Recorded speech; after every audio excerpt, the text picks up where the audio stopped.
नमस्कार मित्रांनो, माझ्या चॅनलमध्ये तुम्हा सर्वांचं स्वागत आहे।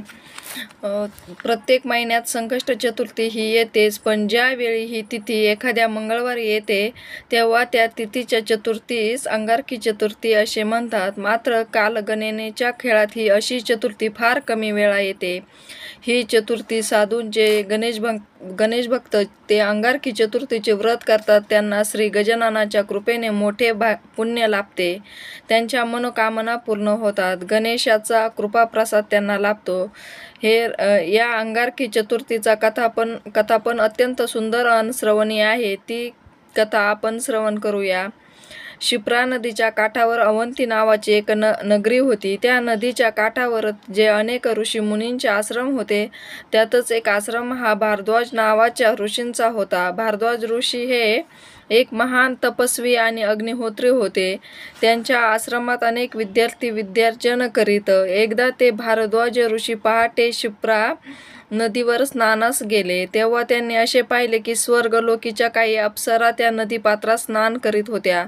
त्या सर्वांग सुंदर कमनीय नवयौवना अप्सरांचे ओले अंग पाहून अचानक भारद्वाज ऋषींच्या मनात कामविकार इतक्या मोठ्या प्रमाणात निर्माण झाला की त्यांना तो संयमाने आवरणे शक्य झाले नाही। परिणामी त्यांचे ते तेज खाली पडलेले वीर्य धरणी मातेने आपल्या पोटात सामावून घेतले।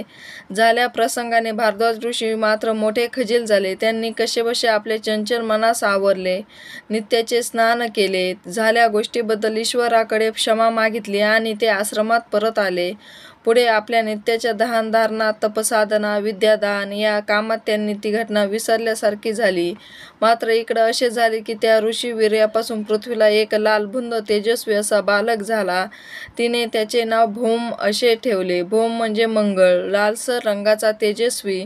एकदा या बालकाने आपल्या मातेस आपल्याला असा हा तांबूस लालसर रंग का प्राप्त झाला, आपण नेमके कोण आहोत हे धरणी मातेकडून जाणून घेण्याचा प्रयत्न केला। तेव्हा धरणी मातेने मंगळास त्यांच्या जन्माचे ते रहस्य सांगितले। आपला पिता म्हणजे साक्षात थोर तपस्वी भारद्वाज ऋषी आहेत हे ऐकून मंगळास मोठा आनंद झाला।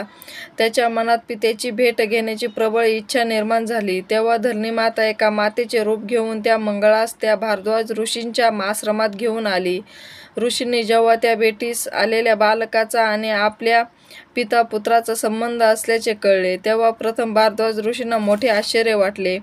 पण जेव्हा धरणी मातेने त्या शिप्रा नदीकाठी घडलेल्या प्रसंगाची ऋषींना आठवण करून दिली तेव्हा भारद्वाजांनी त्या मंगळाचा पुत्र म्हणून स्वीकार केला। त्यांनी धरणी मातेच्या विनंतीप्रमाणे त्यास आपल्या आश्रमात ठेवून घेतला। उचित वेळी त्याची मुंज करून त्यास वेद विद्या, नाना कला इत्यादी शिकवल्या। तसेच पित्याने पुत्रास आत्मकल्याणासाठी श्री गणेशाचा एक सिद्ध मंत्र देऊन त्यास गणेश उपासना करण्याची आज्ञा दिली। त्या पितृ आज्ञेचा आदर करीत मंगळ हा नर्मदा नदीच्या काठावर गेला। तिथे एक उत्तम स्थान पाहून त्याने जवळजवळ 1000 वर्ष श्री गणेशांची आराधना जपतप केले। श्री गणेश प्रसन्न होऊन त्यांनी आपल्या या भक्तास दर्शन दिले। ते म्हणाले, बाळ मंगळा, मी तुझ्या भक्तीने प्रसन्न झालो आहे, हवा तो वर मागून घे। तेव्हा मंगळ हात जोडून म्हणाला, ए गणराया, तुझी माझ्यावर सदैव कृपा दृष्टी राहू दे।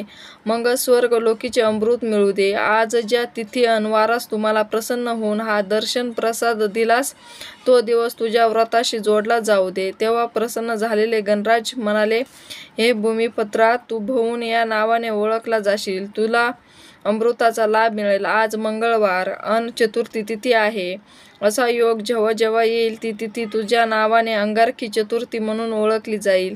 त्या दिवशी माझे पूजा, व्रत, उपासना, नामस्मरण करणाऱ्या भक्तास अनेक संकष्ट चतुर्थी व्रत केल्याचे फळ मिळेल। असा आशीर्वाद देणाऱ्या गणेशाचे त्या भारद्वाज ऋषींच्या पुत्राने एक भव्य मंदिर बांधले। त्यास दशभुज गणेशांची प्रतिष्ठापना केली।